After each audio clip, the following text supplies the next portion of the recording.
we're moving.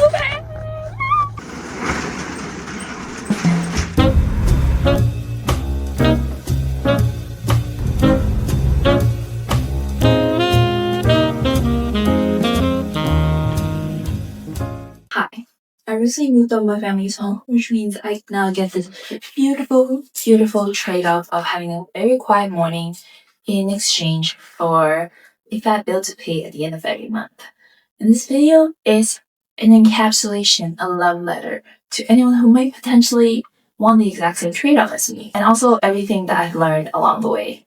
My very first piece of advice to anyone who's trying to move out of their family home is to evaluate your financial situation. I feel like everyone always loves to talk about, I need to move out, I want to move out, I want to live alone. And I totally get it. This is literally the reason why I'm here right now. But I think I've had that thought in me maybe like for 5 years. And it's super hard for you to be super ambitious and just move out if you're not in the proper financial state. And really evaluate that balance and see if it's worth the trade-off. With that out of the way, you're now actually at the step of moving out. So let's talk about her.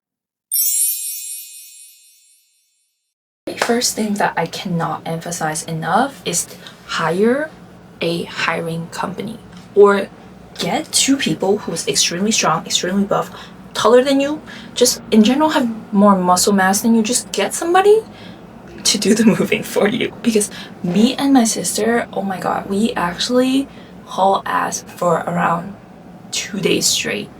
That includes the first day. It means we were packing, loading everything on the U-Haul truck, and then driving it all the way here, and then unpacking, moving all of that in the moving elevator upstairs, unpacking everything again, cleaning the whole place. Oh my god, cleaning the whole place took so long. And then finally getting to the point to assemble furnitures, which is insane. All of that is a lot to get done in one day. My back was actually broken for I don't know how long. If you want to keep your back intact at the ripe age of your teenage years, hire somebody. Get someone who's used to this physical manual labor, get someone who's fit, get someone who's tall so that they can lift things up easily. And just, if you can afford it, please go get that route. Like, it makes life so much easier and it's genuinely so worth it. If you can't though, here's how you're gonna move. By yourself, with potentially a sister, because that's exactly what I did. Or with the help of your parents. This is exactly what you're gonna do. You're gonna first find a truck. You can rent it, buy it, however you want to do it, get a truck. And then you're gonna load everything, and then you're gonna make sure you pack everything beforehand in boxes, suitcase, containers, plastic boxes. As long as you have everything packed and it's easy to carry. And while you're packing, since you're moving from your childhood home, I'm sure you have so much junk that you've accumulated throughout all of these years. Be like me and declutter a little. Check out episode 1. That was me decluttering. And then you would want to pack everything and load all of that onto the truck, drive to a new place. Make sure if you're going to an apartment, you rent the moving elevator. Usually it should be free. If you're not going to an apartment, you're going to a house, make sure you have some sort of tools to help you lift those heavy boxes, because you do not want to use your back. I repeat, you do not want to use your back. But overall, I can't emphasize enough how worth a moving company or just people moving for you is. Okay, maybe don't use people in your life and just be like, help me move, but you know what I mean. And that leads to my second key point, is to make sure you declutter. Make sure you throw away everything you potentially won't need. And everything you won't need in this new life, because why would you bring things that no longer serves you into your new life? I understand how tempting it is to keep everything you love, everything you grew up with, back at your family's place, maybe keep it there for a little longer as you moved out. But no, you are moving out completely on your own. That means you need to now establish a certain level of independence, and that means no longer using your parents' space. If it's something like huge, if it's something that you generally can't move, like a built-in closet, okay, then like leave it there, like have them deal with it or help them deal with it. With that being said, now that you know what you shouldn't bring, let's move on to what you should bring.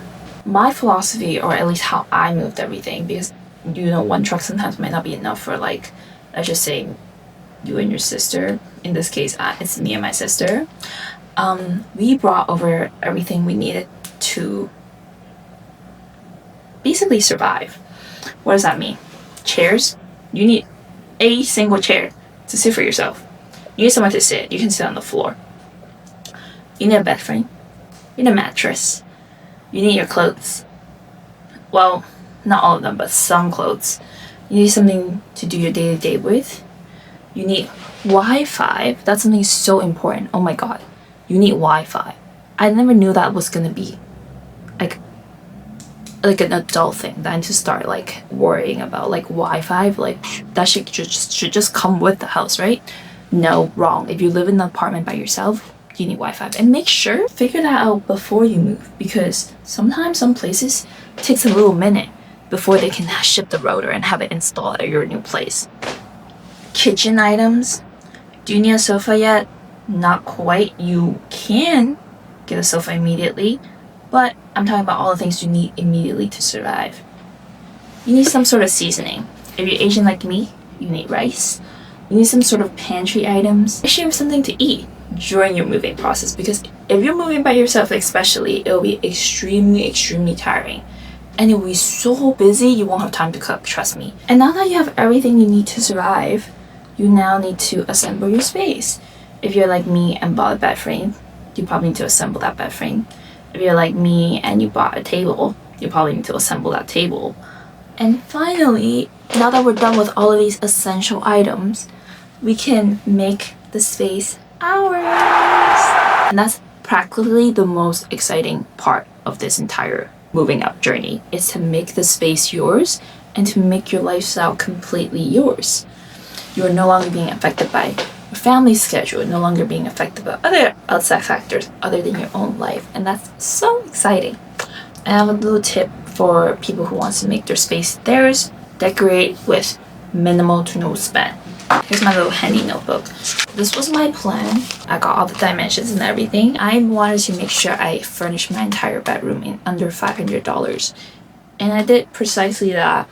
I actually furnished everything in $300, under $300. And I did precisely that by looking at this magical Facebook Marketplace. I love that platform with my whole heart. It's a guy, girl, old, elderly, youngins favorite. Like, tell me you have a good second piece furniture, I'm there. I will be there. With that being said, if you need to purchase a little bit more items, or if you need to purchase a little less items, then adjust accordingly. Make your own budget, but make sure you try your best to stick to it.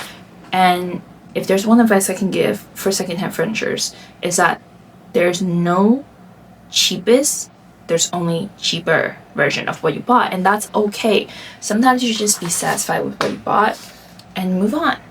And if it's within your budget, buy it, love it, and move on from it. And another big word of advice to making your space yours is to just really take your time with it. Don't rush into it. Really sit in your apartment or sit in your space to see, where do you like hanging out the most? How do you envision your space coming alive? What are some type of aesthetics? Do you like a more Japanese aesthetic? Do you like more European aesthetic? Do you like more minimalism, maximism? There's so much to explore, and if you're first time decorating your own space, it can be overwhelming. However, you can use Pinterest, you can use Reddit, interior design. Just get the most basic items and then slowly decorate. Like with my room, I only really had my bed frame set up at first, and I slowly started incorporating more life, more color, and more beauty into the room, and now the space feels exactly like how I envisioned it. If you really need help with decorating your space, leave a comment and maybe in a photo or a link to a photo to your space, and I could try helping you, because I am a little proud of how my room turned out, and if there's anything I can do to help you guys, I would love to. Lastly, this is something I'm still trying to navigate, but now that you're on your own, you are also on your own, if that makes sense. It means that you are no longer coming home to loud noises, but also means you are now sensing a new sense of solitude you've never experienced. And sometimes you might get homesick. You might. But I think it's very important to learn how to navigate through this newfound freedom, and also how to navigate your social life in a way that you've never experienced before now that you're more independent and on your own. Some of the things you can do now that you feel a little more independent is you can host. That's something I love to do. Host a housewarming. It's such a good opportunity to gather your friends, to have everyone just join in and chit chat for a nice dinner. You can host paint night. If you're not a big hosting person, go explore your area. You have moved to a new area away from your family home. That means it's somewhere you've never explored before, somewhere you've never been. Go walk around. Go see what's out there. And you never know. You might end up meeting your next best friend or someone you've never thought you'll come across. With that being said, that concludes our episode. And next episode, I'm actually going to dive a little deeper in terms of how I decorated everything, the price and the breakdown of it, and also where I sourced all of my items. Spoiler, it's the platform I mentioned today. And thanks for listening as always. Love you guys. Bye!